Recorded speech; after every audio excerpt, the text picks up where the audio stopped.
Assalamualaikum warahmatullahi wabarakatuh.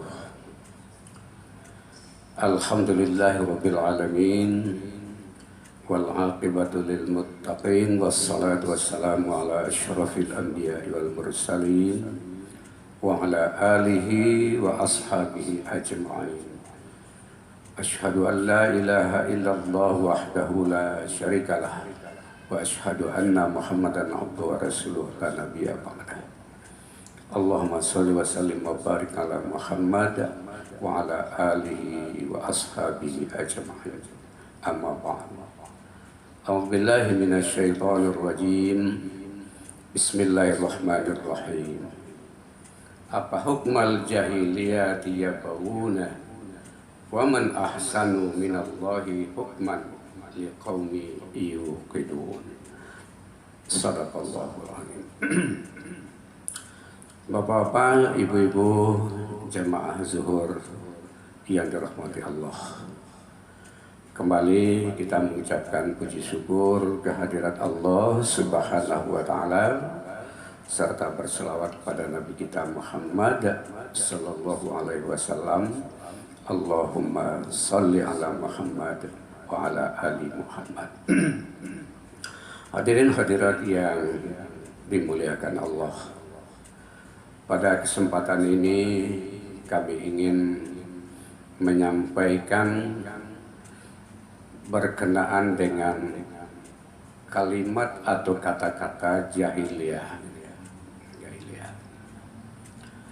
Kita kenal bangsa Arab itu sebelum kedatangan Nabi kita Muhammad sallallahu alaihi wasallam yang membawa risalah Islam.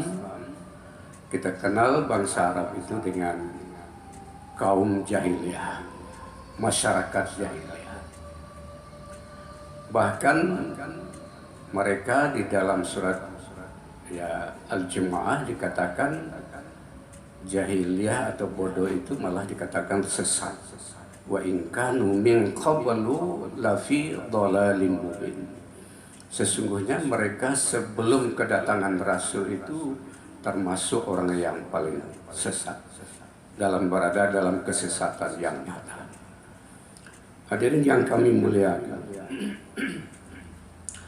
kita kenal juga hijrah Nabi kita dari Mekah ke Madinah. Para ahli mengatakan bahwa itu merupakan langkah awal kebangkitan atau pembangunan budaya atau peradaban yang baru yang berdasarkan Islam yang membawa rahmatan lil alamin, dan juga merupakan awal dari kehancuran masyarakat jahiliyah. Pertanyaannya ialah, apakah masyarakat jahiliyah itu dengan kehancuran kedatangan Nabi lalu sampai sekarang memang sudah tidak ada lagi masyarakat jahiliyah? Tapi malah ada para ahli juga mengatakan sekarang jahiliyah itu masih ada, makin bertumbuh dan berkembang sehingga diistilahkan dengan jahiliyah modern. Oleh karena itu, apa itu pengertian jahiliyah? Bagi kita barangkali sudah paham. Ada yang mengatakan jahiliyah itu kan bodoh, tidak punya ilmu, tidak berakal dan segala macam, tidak berbudaya. Ya, bisa jadi seperti itu. Tapi yang jelas hadirin yang kami muliakan, ya, masyarakat jahiliyah itu ditinjau dari sudut akidah, ya, sudut keyakinan dia mereka itu adalah orang-orang jahil. Ya, menyembah patung dan sebagainya, diiringi dengan kebijakan moral yang bersangatan, terjadi ya pembunuhan, perzinaan, bahkan pembunuhan terhadap anak-anak perempuan mereka. Ya, hadirin yang kami muliakan, kita kenal dalam sejarah bahkan Umar bin Khattab sendiri pernah membunuh anak kandungnya sendiri yang perempuan. Sebagaimana diceritakan oleh Allah dalam Al-Quran, ya, ketika seseorang saudagar pulang dari rantau, lantas dia duduk-duduk bersama temannya, Ada yang bertanya bagaimana hasil perdagangan? Dijawab, barangkali bahasa kita alhamdulillah berhasil. Tapi ada yang berceloteh di antara teman yang hadir itu. Tahukah bapak-bapak atau saudara-saudara bahwa dia itu memang beruntung dalam perdagangan? Tapi di rumahnya ada seorang anak perempuan yang baru lahir. Nah, mendengar berita ini, rupanya disembunyikan oleh istrinya, lalu dia lari meninggalkan teman-temannya. Begitu malu dia. Dikatakan Allah dalam Al-Quran, ya, wa idza busyira ahaduhum bil unsa zallu wajhahu muswadan wa huwa kazim yatawara minal qaumi min su'i ma busyira bi ayumsikuhu ala hunin am yadussuhu fit turab. Kata Allah, ala sa'a ma yahkum. Apabila dikatakan, diberitakan oleh seseorang, ya, iza busyira ahaduhum, di antara mereka dengan kelahiran seorang anak perempuan, merah pada mukanya, lalu dia marah, ya, lalu dia lari meninggalkan kaumnya. Kenapa? Karena begitu buruknya berita yang didengarnya. Lalu dia berpikir di dalam pengasingan dirinya itu, apakah akan saya besarkan anak saya ini dalam keadaan saya hina dina, atau saya benam ke dalam tanah? Am yadussuhu fit turab. Kata Allah, ala sa'a ma yahkum. Sungguh buruk keputusan yang diambilnya. Artinya anak itu dibunuh hidup. Begitu gambaran kejahilan, kebodohan dan kekejaman barangkali karena tidak diilhami oleh ayat-ayat Allah, belum mendapatkan, ya, petunjuk dari Allah Subhanahu wa taala. Hadirin yang kami muliakan, nah, begitu gambaran kebodohan, kejahilan yang dilakukan oleh orang-orang Arab sebelum Nabi kita diutus oleh Allah. Lalu apa itu jahiliyah?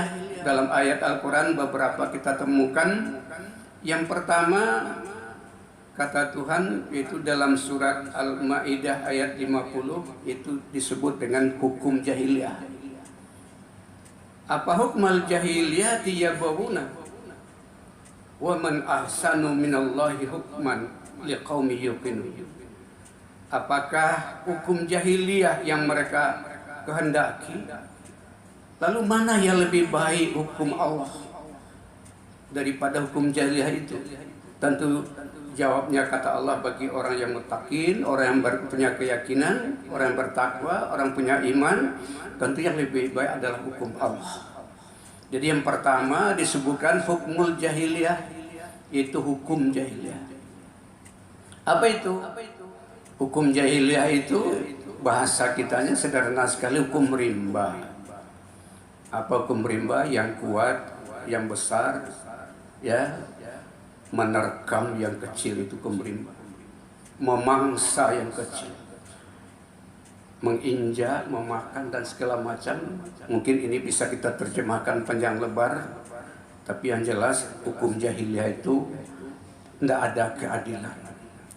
Yang kuat menerkam yang kecil, yang lemah dan sebagainya. Itulah yang dikatakan hukum jahiliyah. Lalu yang kedua, tabarrujal jahiliyah. Di dalam surah Al-Ahzab ayat 33 Allah jelaskan, Bismillahirrahmanirrahim. Wa qarna fi buyutikunna wa la tabarrajna tabarrujal jahiliyah ula wa aqimna shalah wa atina zakah wa atina allaha wa rasulah innama yuridullahu liyuzhiba ankum ar-rijsa ahlal bait wa yutahhirakum tathhira. Kata Allah, wahai wanita-wanita mukmin, para ahli bait, tetap sajalah kamu tenang di rumah. Artinya jangan keluyuran, jangan kamu berhias, berpakaian seperti wanita jahiliyah dahulu.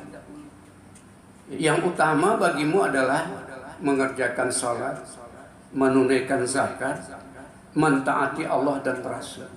Kenapa? Kata Allah, Karena Allah innama yuridullahu liyuzhiba ankumur rijsa. Karena Allah ingin membuang, mencampakkan dosa-dosamu, wahai ahli bait, wa yutahhirahum irakum tathira, dan membersihkan, mensucikan kamu sesuci-sucinya. Jadi jangan sampai terjebak dengan ya kelakuan berlagak seperti wanita jahiliyah dahulu. Apa? Yaitu mengumbar aurat, terlibat dengan pergaulan bebas. Mereka dikumpulkan di dalam haram namanya, yang sekarang dinamakan night club, rumah kuning dan sebagainya. Jangan sampai terlibat seperti itu. Diperingatkan oleh Allah. Itu tabarrujal jahiliyah, tabarruj. Kemudian ada lagi dalam Al-Quran surat Al-Fathu disebut dengan hamiyatul jahiliyah. Apa itu hamiyatul jahiliyah? Sombong. Sebagaimana sombongnya orang jahiliyah. Iz'alal lazina kafaru fi qulubihimul hamiyata hamiyatal jahiliyah. Fa anzalallahu sakinata ala rasuli wa alal mu'minin. Nah, ketika di dalam hati orang-orang kafir itu tumbuh kesombongan sebagaimana sombongnya orang-orang jahiliyah. Kata Allah, sombong itu termasuk kelakuan atau perangainya, sifat tabiat orang-orang jahiliyah. Kenapa manusia sombong? Karena dia mungkin merasa lebih karena kekayaan, kekuasaan, kecantikan dan sebagainya. Ya, Allah katakan juga di dalam Al-Quran, hadirin yang kami muliakan, kalla innal insana la yatgha. Ketahuilah bahwa manusia itu sangat melampaui batas. Ar-ra'ahu istaghna. Kenapa? Karena dia melihat dirinya punya kecukupan, punya kelebihan, kekayaan, kekuasaan dan sebagainya.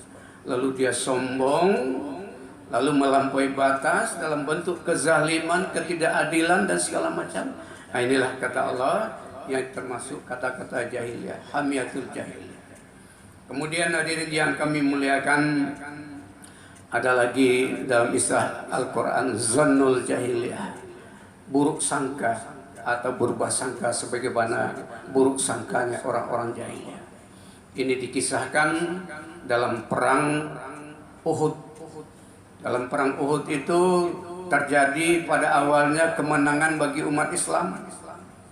Tetapi ada pasukan yang ditempatkan oleh Rasulullah di Bukit Rama, di ketinggian.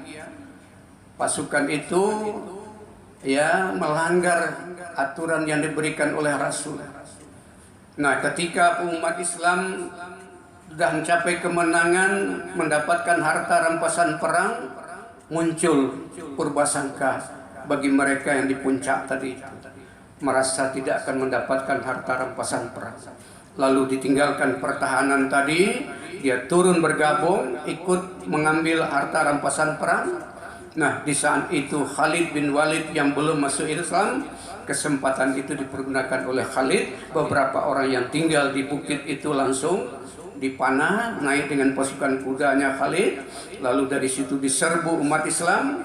Lalu Rasulullah SAW sempat cedera dan luka-luka, dibawa diselamatkan oleh Umar bin Khattab dan Abu Bakar ke tempat yang namanya Bukit Uhud. Ada gua di situ, tempat Nabi diselamatkan. Lalu namanya purbasangka yang kedua bagi orang-orang munafik. Ketika perang Badar diberikan kemenangan oleh Allah, pasukan yang tidak berimbang antara musyrik dengan Islam dapat kemenangan. Tapi sekarang kok bisa kalah? Lalu purbasangka kepada Allah. Malah ada yang menyesal, ya, untung kenapa saya ikut berperang. Dan ada juga yang lain nggak ikut, orang-orang munafik tidak ikut berperang. Untunglah kami tadi tidak ikut berperang. Kalau enggak, ya tentu akan mengalami kekalahan. Lalu muncul purbasangka yang buruk. Nah, mana janji Allah itu yang akan memberikan kemenangan bagi umat Islam? Ternyata kita kalah. Inilah purbasangka yang buruk itu, hadirin yang kami muliakan. Jadi ada beberapa istilah. Kemudian dalam bahasa lain ada juga namanya ta'assub jahiliyah. Ta'assub jahiliyah membanggakan suku, membanggakan bangsa, keturunan. Itu namanya termasuk ta'assub jahiliyah. Nah, padahal kita tahu hadirin yang kami muliakan, di dalam Al-Quran, ya Allah berfirman dalam Al-Quran, kata Allah, ya ayuhan nas inna khalaqnakum min zakari wa unsa wa ja'alnakum syu'uban wa qabaila lita'arafu inna akramakum indallahi atqakum. Wahai manusia, sungguhnya kami ciptakan kamu dari jenis laki-laki dan perempuan. Kami jadikan kamu berbangsa-bangsa dan bersuku-suku, lita'arafu, untuk saling kenal mengenal. Dalam arti tolong menolong, lindung melindungi dan sebagainya. Yang paling mulia di antara kamu adalah orang yang paling takwa, kata Allah. Ayat ini hadirin ada dua versi diriwayatkan ketika Rasulullah meminta kepada Bani Bayadah untuk menikahkan seorang anak perempuannya dengan seorang bekas budak, ya, Abu Hindin. Lalu dijawab oleh suku Bayadah, ya Rasulullah, bagaimana kami akan menikahkan putri kami dengan bekas budak? Nggak mungkin. Itu. Yang kedua, ada sejarah juga yang mengungkapkan ketika Bilal bin Rabah sedang azan, lalu orang-orang Arab yang kulitnya putih kemerahan itu bagus-bagus. Nah, apa katanya berceloteh? Sudah bernyanyi pula burung gagak hitam. Begitu penghinaannya dan manusia. Maka turunlah ayat ini, ya ayyuhan nas inna khalaqnakum min zakari wa unsa wa ja'alnakum syu'uban wa qabaila lita'arafu inna akramakum indallahi atqakum. Sungguh orang yang paling mulia di sisi Allah adalah orang yang paling takwa di antara kamu, bukan karena warna kulit, keturunan dan sebagainya. Hadirin yang kami muliakan, nah itulah beberapa tentang jahiliyah. Ya, barangkali kita masih menyaksikan jahiliyah itu dengan segala bentuk kemungkaran dan segala macam masih kita saksikan. Mudah-mudahan bagaimana kita lepas dari jahiliyah, dan inilah tugas berat kita di dalam mengemban risalah yang dibawa oleh Nabi kita Muhammad Sallallahu Alaihi Wasallam untuk selalu mengembangkan dakwah di dalam kehidupan masyarakat kita. Terima kasih, banyak maaf. Wassalamualaikum warahmatullahi wabarakatuh.